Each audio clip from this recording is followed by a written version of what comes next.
Chapter 1. The Girl They Forgot. Ava point of view. Cold water splashed across my face. I jolted awake, gasping as it soaked into my hair and eyes. My hands flew up on instinct, but it was too late. The chill had already settled into my skin. Standing above me, grinning like she'd won something, was Clara. "You're not supposed to be asleep," she said sweetly, like this was some kind of favour. "You're not a guest, Ava. You're nothing but the maid, remember?" I didn't say anything. I'd learned a long time ago that words only gave her more to work with. "You think because today's your birthday you get special treatment?" Clara scoffed. "Please, you're Wolfless. You'll always be nothing just like your mother." My chest tightened, but I kept my face blank. I wouldn't give her the satisfaction. I stood up slowly, brushing my soaked hair from my face. Today was my 18th birthday, the day I should have felt my wolf awaken, the day the moon goddess was supposed to bless me with power, but I felt nothing, just like always. Before I could say a word, the door slammed open. Melra, my stepmother, stormed in. She didn't hesitate. Her hand flew across my face, hard and fast. "You're still sleeping?"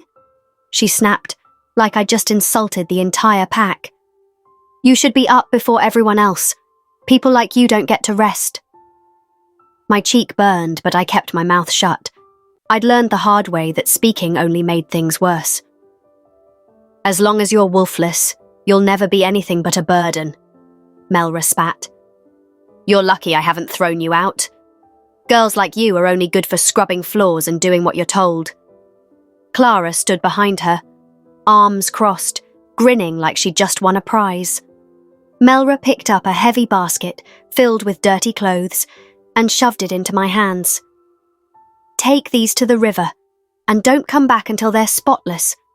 If I see a single stain, you're skipping dinner."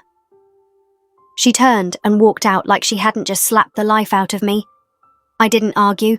I just gripped the basket tighter and walked out the door.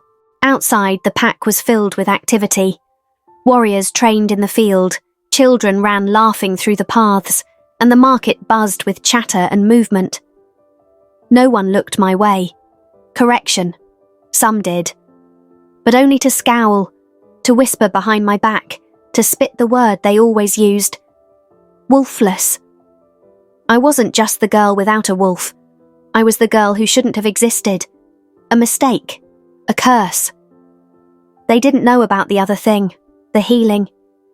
I'd kept that part secret. The way bruises faded under my touch, how fevers dropped when I whispered over someone's skin. I didn't understand it myself, but I knew if anyone found out, they'd twist it into something ugly, just like they twisted everything else about me. By the time I reached the river, the other girls were already there, laughing, splashing each other, not even pretending to work. I set down the basket and got to it. Soap, water, cloth, repeat. My fingers stung from the cold, but I didn't stop. Then someone bumped into me. I looked up. No apology. Just a smirk. "She's still doing laundry like a human," one of them said loudly. "She is human," another giggled. "Freak." More laughter. I kept my head down, hands scrubbing until they ached. I didn't want to cry. Not in front of them. Not on today of all days. Just when I thought I'd get through it, someone shoved me hard from behind. I stumbled and fell face first into the mud. Laughter exploded around me. I lay there for a second, breathing through the burn in my chest. My clothes were soaked, the laundry was ruined, and they were still laughing like it was the best thing they'd seen all day. When I finally sat up, they were already walking away. I stared after them, heart heavy, and felt something crack inside me. I took the long way back, through the trees instead of the village. The woods were quieter, no people, no whispers. That's when I saw it, a small deer lying in the grass, its leg twisted, body shaking. My chest tightened. I knelt beside it carefully. "It's okay," I whispered, placing my hands gently on its side. Warmth flooded through my fingertips. That strange heat I'd never been able to explain. I focused, felt the break in the bone, the sharp pain, the way its heart struggled to stay steady. And then it was gone. The deer blinked at me, then stood up and limped away. After a few steps, it was running again, like it had never been hurt. I looked down at my hands. Why would the moon goddess give me this power, but no wolf?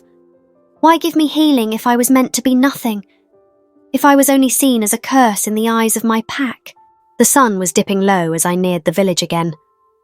I was about to cut through a clearing when I heard footsteps, heavy, deliberate.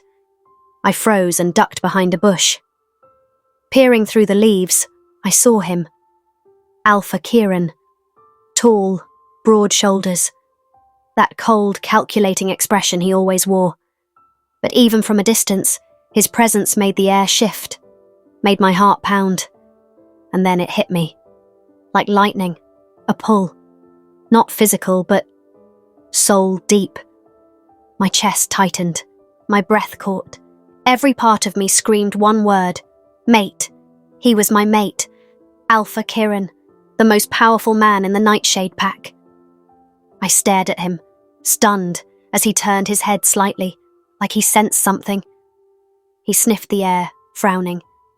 I held my breath tight. What if he saw me? Or maybe he did.